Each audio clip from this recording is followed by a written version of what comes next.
rather than had and supported by the Republican Party. Why have you chosen to cross-compromise those? Because we need to emphasize the importance of keeping the city in a sound financial footing. So we have not had that under our current city attorney. He has not been giving us sound legal advice. He's been exchanging legal opinions for political favors, and that's not something the city attorney's office should be doing. He has politicized the city attorney's office. He's made the city attorney's office a lightning rod for policy issues. That's not the city attorney's job. And he's been forcibly forcibly removed from doing his job by judges on numerous actions because he's made himself unobjective on various matters by using his office to pursue his enemies above really representing the interests of our city government.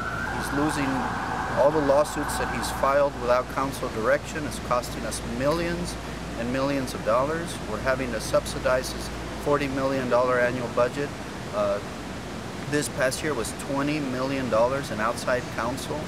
That's just a blatantly poor use of taxpayer funds when we could be funding our pension, when we could be building parks, libraries, when we could be paving our streets. We're funding outside counsel to fix his mistakes that he has done without council direction.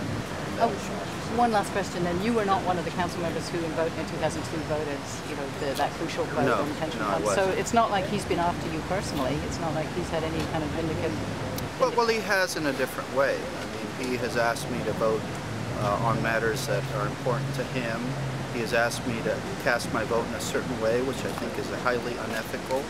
And because I haven't, he has sought to punish me by not responding to our requests for legal opinions, by undermining our efforts to provide programming in our district.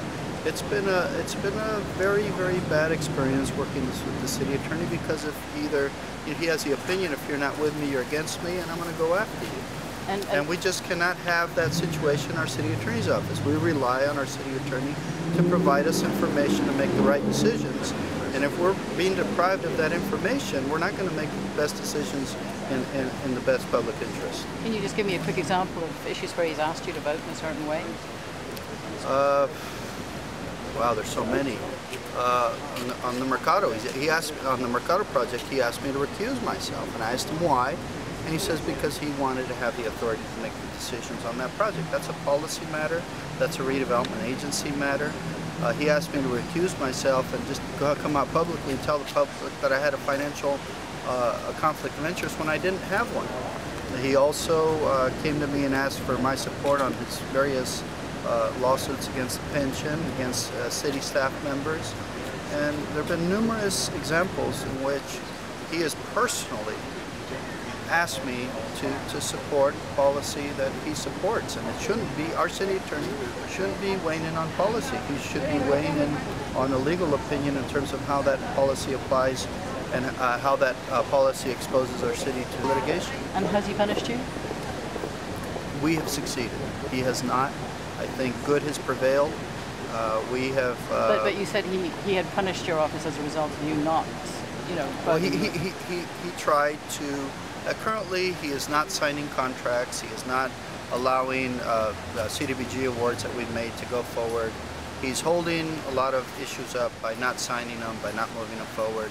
There's a matter in Ocean View Hills in which we have a park that we'd like to build that he has just refused to enter into a memorandum of understanding with the property owner. I mean, we could go on for months. What about the